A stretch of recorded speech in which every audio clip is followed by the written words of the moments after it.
ఎందుకు ప్రత్యేక హోదా గురించి జగన్ గారు అనేక సార్లు ఢిల్లీలో లేఖలు చేస్తే కాదండి, యాజిటేషన్ చేయాలి. ఏమన్నారు మీరు ఎన్నికలప్పుడు ఏం చెప్పారు? నాకు 25 ఎంపీలు ఇవ్వండి, ప్రత్యేక హోదా ఎందుకు రాదో చూస్తాను అన్నారా? మీరు ఎప్పుడైనా యాజిటేషన్ చేశారా? మీరందరూ పార్లమెంట్ స్తంభించమని చెప్పారా ఎప్పుడన్నా? మీరే చెప్పాలి కదా, నేను కాదు, ప్రజలు ఆలోచించాలి. These are facts I'm placing before the people. నేను ఎందుకంటున్నానంటే, నేను పార్లమెంట్కి వస్తే నేను పోరాడతా, నేను చేసిన పనులు మీకు చెప్పాను. నేను ప్రత్యేక హోదా తీసుకొస్తాను 100%. ఎందుకు తీసుకొస్తా ఉన్నానంటే, ఇది మీ ఒక్క సీటుతో ఎలా అవుతుంది సార్? ఒక్కటి కాదండి, మొత్తం పార్లమెంట్లో ఒక్క సీటుతో ఏమవుతుంది? కానీ స్టేట్ గురించి మాట్లాడేటువంటి ఎంపీ లేడే. 25 మందిలో ఒక్క ఎంపీ మాట్లాడాలని చూడండి. స్తంభించారా? నేను కేవీపీ రామచంద్రరావు గారు ఆ రోజు పార్లమెంట్ని స్తంభించగలిగాం, నేను రాజ్యసభలో ఉన్నప్పుడు. ఈ రోజు ఈ 10 సంవత్సరాల్లో ఏ ఎంపీ అన్న మాట్లాడగలిగారా? బాపట్ల తీసుకోండి, 5 సంవత్సరాలు తెలుగుదేశం ఎంపీ ఉన్నారు, ఎవరు మనయాద్రి గారు.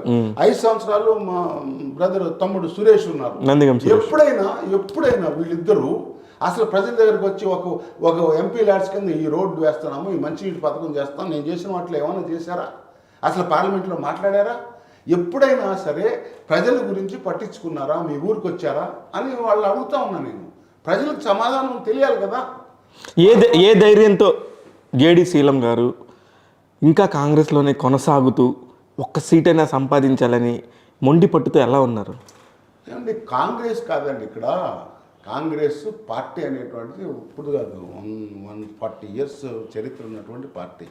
కాంగ్రెస్ పార్టీ పేదల్ని, ఆ పేదలకు ధనికులకు మధ్య అంతరాలు తగ్గించాలనేటువంటి ప్రిన్సిపల్. రైతులకు మేలు చేయాలి, రైతుల పక్షపాతి. 76,000 కోట్ల రుణాలు మాఫీ చేసినటువంటి పార్టీ.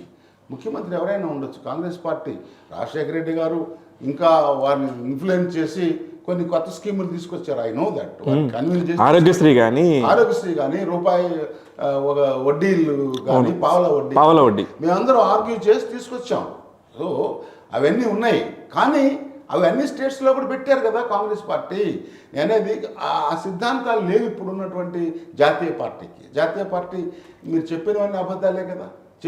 ఎక్కడ మీరు రాజ్యాంగంలో రిజర్వేషన్స్ ఇప్పుడు అన్నీ ప్రైవేటైజ్ చేస్తారు. ఏదైతే కాంగ్రెస్ పార్టీ తీసుకొచ్చి సంపాదించిందో పబ్లిక్ సెక్టర్ యూనిట్స్, తర్వాత యూపీఏ మన్మోహన్ గారి టైంలో రైట్ బేస్డ్ అప్రోచ్ తీసుకొచ్చారు. ఒక కొత్త చట్టం తీసుకొచ్చారండి వీళ్ళు. ఉన్నాయని పీకేయటం, అమ్మటం తప్ప ఇవన్నీ సరే అది చేస్తున్నారు. అదొకటి.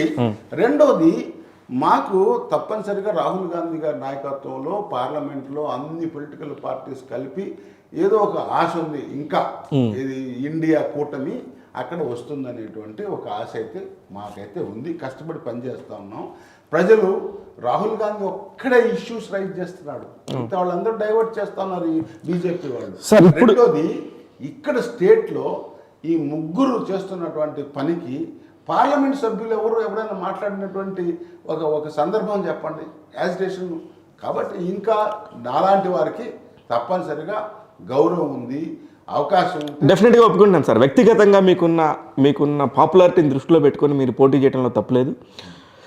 కాంగ్రెస్ అనే దానికి ఒక పెద్ద పార్టీలో మీరు ఉన్నారు కాబట్టి మీరు దాన్ని సపోర్ట్ చేయడంలో నేనేం తప్పు పట్టట్లేదు. కానీ ఇప్పుడు కూడా మళ్ళీ ఈ టైంలో ఇట్లా 2019లో జగన్ గారి ప్రభంజనం చూసి కూడా చెల్లెల్ని ఉసుగొలుపుతున్నారు, ఒక కుటుంబ కలహాలు అనేది తీసుకొస్తున్నారు అనేది కాంగ్రెస్ పార్టీ మీద అపవాదు పడబోతుంది. కాంగ్రెస్ పార్టీ మీద అపవాదు పడటం కాదు, అన్ని వేసిన అన్ని కూడా అపవాదులే.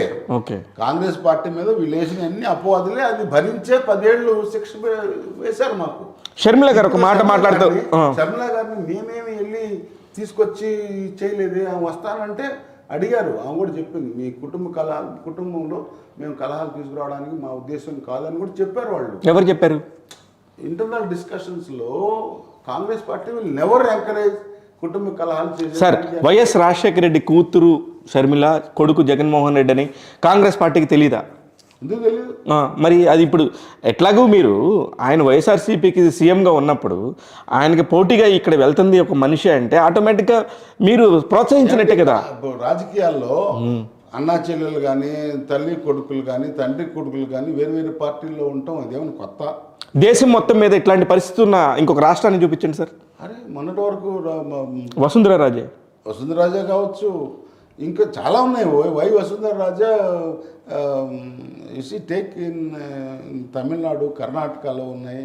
సో అన్ని చోట్ల ఉన్నాయి. సార్ వాళ్ళందరూ ఒక పార్టీ నుంచి ఒక దగ్గర నుంచి ఉన్నారు సార్. కాంగ్రెస్ వాళ్ళు పర్టికులర్గా మొన్న కూడా నాకు ఎంత కామెడీ అనిపించిందంటే, రేవంత్ రెడ్డి మొత్తం ఒక్క హైదరాబాద్ తప్ప చుట్టుపక్కల ఉన్న ప్రతి ఒక్క ఏరియాని కూడా మొత్తం విధ్వంసంలాగా తీసుకొచ్చి ఆయన ప్రభంజనాన్ని చాటి చెప్పి 2004లో వైఎస్ రాజశేఖర రెడ్డి ఎలా సీఎం అయ్యాడో రేవంత్ రెడ్డి గారు అలా సీఎం అయితే, నేను కనుక పోటీ చేసుంటే రేవంత్ రెడ్డి సీఎం అయ్యేవాడు కాదు అని చెప్పి షర్మిల గారు ఒక స్టేట్మెంట్ ఇచ్చారు. దాని మీద మీ అభిప్రాయం ఏంటి? I don't think she has given that statement. నేనైతే వినలేదు. ఆమె చెప్పింది ఒకటి, నేను కష్టపడి తిరిగి పనిచేసి నియంత్రణని ఓడించడానికి పునాది వేశాను అని అన్నారు. That is a fact. తర్వాత వచ్చి రేవంత్ రెడ్డి